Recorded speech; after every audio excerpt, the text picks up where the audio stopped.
नमस्कार। आजकल day by day हालात इतने ख़राब हो रहे हैं। हर हॉस्पिटल में कोरोना मरीज़ों की भीड़ बढ़ती जा रही है। रोज़ाना 3 लाख मरीज़ निकल रहे हैं। हम लोग ये नहीं सोचते कि इतनी संख्या में मरीज़ निकल रहे हैं, इसको कैसे रोका जाए। ऑक्सीजन सिलेंडर्स की कमी है, दवाओं की कमी है, लेकिन हम लोगों को इसे रोकना है। इसे रोकने के लिए बस सबसे अच्छा तरीका ये है कि मरीज़ों की संख्या को काबू किया जाए। जहाँ तक मरीज़ों की संख्या की बात है, तो देखिए, ये तो हम लोग अक्सर डिस्कस करते रहे अपने देश के बारे में भी कि देश की जनसंख्या बढ़ रही है तो हमारी यहाँ नौकरियों की कमी हो जाती है, लोगों को रोज़गार मिलने में परेशानी होती है।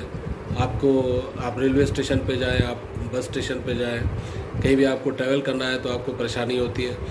उसी तरह यहाँ पर भी है कि अगर मरीज़ों की संख्या घटेगी तो हर चीज़ में आसानी होगी।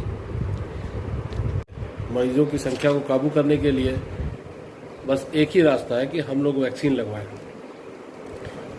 आजकल कोई भी वैक्सीन लगवाना नहीं चाहता। जब भी आप ज़्यादातर लोगों से बात करें, वो कहते हैं वैक्सीन सही नहीं है, वैक्सीन लगवाना सेफ़ नहीं है, इससे और परेशानियां पैदा होंगी। एक चचा मियाँ हमारे यहाँ काम करते थे, उनसे हमने कहा कि वैक्सीन लगवाए। वो कह लगे अरे उससे क्या हुई है, उससे तो और परेशानी बढ़ गई है। हम जब वैक्सीन लगवाने 2 दिन पहले हॉस्पिटल गए तो 2 घंटे पहले पहुँचे। हम लोग 3 बजे करीब पहुँचे तो सिर्फ 4 लोग थे जो वैक्सीन लगवाने के लिए आए थे। तो डॉक्टर्स ने कहा कि कम से कम 10 लोग होना चाहिए, क्योंकि एक वाल्व खोलने के लिए उसमें 10 की डोज होती है। तो 10 हम ये डोजेस ख़राब नहीं कर सकते। हम लोगों ने 2 घंटे इंतज़ार किया, लेकिन 10 लोग पूरे नहीं हुए। फिर दूसरे दिन जाके वैक्सीन लगाई।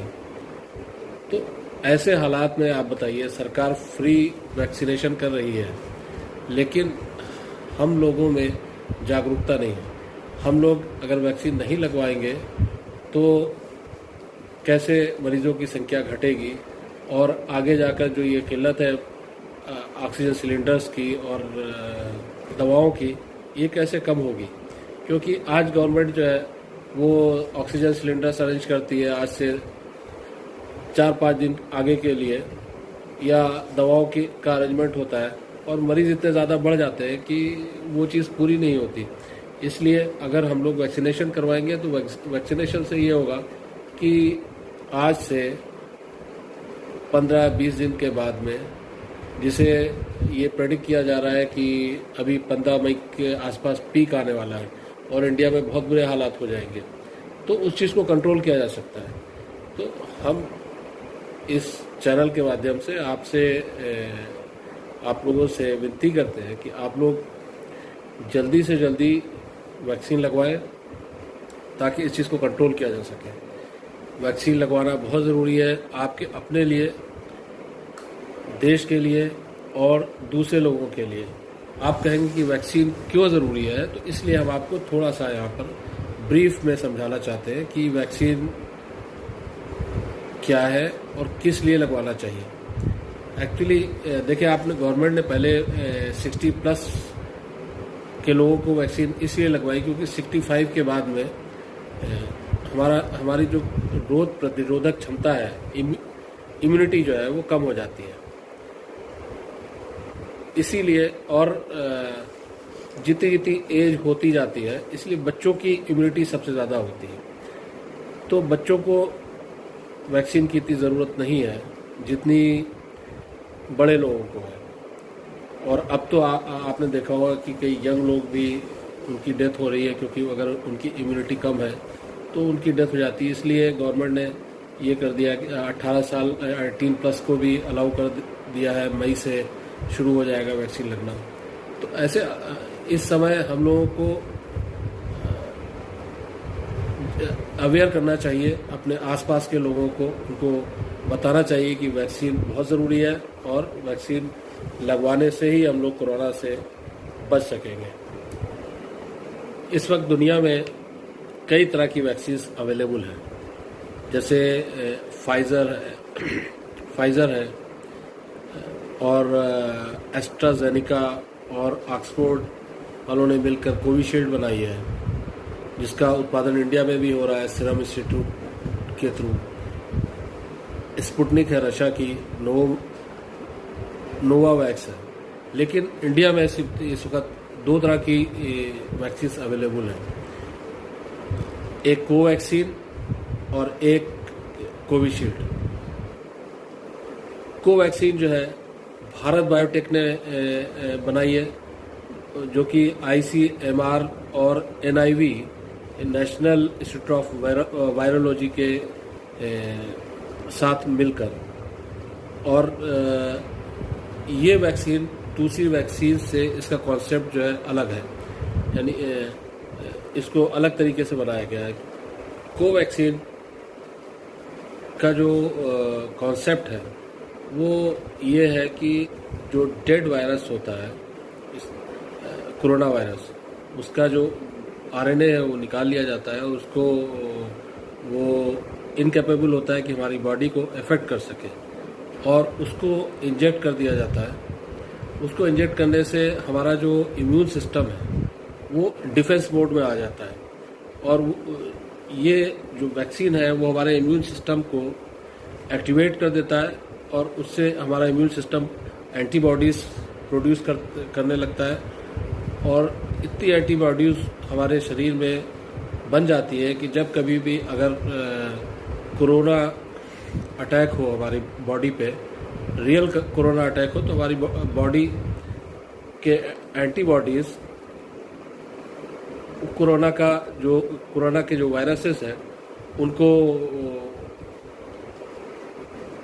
उनको इनफेक्टिव कर दे, और वो उससे हमारा शरीर कोरोना के अटैक से बचा रहेगा। डेड वायरस हमारे शरीर में जाता है तो हमारा जो इम्यून सिस्टम है वो एक्टिवेट हो जाता है। और ये कॉन्सेप्ट पहले से भी यूज़ किया जा रहा था, इसलिए हमारे जो साइंटिस्ट थे उन्होंने इसको अपनाया, क्योंकि यही कॉन्सेप्ट जो है पहले जो बीमारियां हो रही थी बहुत सी, उनमें इस्तेमाल हो रहा था। तो कोवैक्सीन ने जिस कॉन्सेप्ट पे वैक्सीन बनाई है, ये पहले भी हम लोग फ्लू, पोलियो और रेबीज़, जापानीज इंसेफेलाइटिस, इन बहुत सी बीमारियों के लिए ये कॉन्सेप्ट यूज़ हो रहा था, और उसी को अपनाकर हमारे साइंटिस्ट ने ये वैक्सीन तैयार की है। और दूसरी जो वैक्सीन हमारे यहाँ अवेलेबल है वो कोविशील्ड है। उसका कॉन्सेप्ट ये है कि उसमें मॉडिफाइड RNA बॉडी में इंजेक्ट करते हैं ह्यूमन सेल के थ्रू, और वो RNA अंदर जाकर वो एक एंटीबॉडीज़ क्रिएट करता है, और वो एंटीबॉडीज़ इस तरह की होती है कि जब एक्चुअली यहाँ पर ये थोड़ा सा हमको समझना होगा कि जो कोरोना वायरस है, कोरोना वायरस का शेप कैसा होता है। कोरोना वायरस जो है उसमें सर्कुलर होता है, और स्पाइक उसके सर्कुलर शेप के ऊपर निकली रहती है, और वो स्पाइक प्रोटीन ह्यूमन बॉडी के जो सेल्स हैं, स्पेशली जो हमारे लंग्स के सेल हैं, जब ये अटैक करता है, लंग्स में AS2 रिसेप्टर्स होते हैं, वो एक तरह से इसके फिल्ट्रेशन के लिए डोर का काम करते हैं। तो ये AS2 रिसेप्टर्स पे जाके चिपक जाता है इसका जो स्पाइक प्रोटीन होता है, और उसके बाद में फिर कोरोना वायरस जो है वो ह्यूमन सेल के अंदर जाकर अपना काम दिखाना शुरू कर देता है, और हमारे लंग्स को डैमेज करना शुरू कर देता है, और जिससे मरीज़ की डेथ हो जाती है। हमारा वैक्सीन है कोविशील्ड, तो इसमें जो मॉडिफाइड RNA होता है वो एंटीबॉडीज़ क्रिएट करता है। वो एंटीबॉडीज़ इस शेप में होती है कि वो कोरोना वायरस के जो स्पाइक प्रोटीन है उसके ऊपर चिपक जाती है, और उसे हमारी बॉडीज़ के जो AS2 रिसेप्टर्स हैं उनसे डायरेक्ट कांटेक्ट में नहीं आने देती, और उससे ये होता है कि वायरस हमारी बॉडी पे अटैक नहीं कर सकता, और हम लोग सेफ रहते हैं। तो दोस्तों, और ये जो वैक्सीन्स अवेलेबल है इंडिया में, ये हमारी सरकार ने इस तरीके से चुनी है कि इनका ट्रांसपोर्टेशन बहुत इजी हो, क्योंकि इनका स्टोरेज जो है वो 2 से 8 डिग्री सेंटीग्रेड पे होता है। तो हमारी सरकार ने ये सारी चीज़ें सोच के ही दोनों को अभी प्रेफरेंस दिया है। अभी दूसरी वैक्सीन भी इंडिया में आने वाली है, बात चल रही है, लेकिन इनको इसलिए प्रीफर किया कि इनका स्टोरेज और ट्रांसपोर्टेशन इजी है, क्योंकि हमारे यहाँ वो सुविधाएं नहीं है जो दूसरे कंट्रीज़ में है, यूरोप और अमेरिका में। तो अब ये वैक्सीन हर हॉस्पिटल में, देहातों में और शहरों में अवेलेबल है। बस जो कमी है वो अवेयरनेस की है। हम लोगों को अपने सब दोस्तों को, जानने वालों को, रिश्तेदारों को, सब लोगों को इसके लिए अवेयर करना चाहिए और लोगों को प्रोत्साहित करना चाहिए कि वो जल्दी से जल्दी वैक्सीन लगवाएं, ताकि आने वाले दिनों में जो मरीज़ों की संख्या बढ़ रही है वो कम हो। और जब मरीज़ों की संख्या कम होगी तो जाहिर सी बात है हमारे जो संसाधन है, जैसे ऑक्सीजन और बेड्स और मेडिसिन्स और ये सारी चीज़ें जो है वो पर्याप्त रहेंगे और मरीज़ों की देखभाल आसानी से की जा सकेगी। उम्मीद है आपको ये वीडियो पसंद आया होगा, और अगर आपको वीडियो अच्छा लगा तो इसे लाइक शेयर कर दीजिएगा और हमारे चैनल को सब्सक्राइब ज़रूर करिए। धन्यवाद।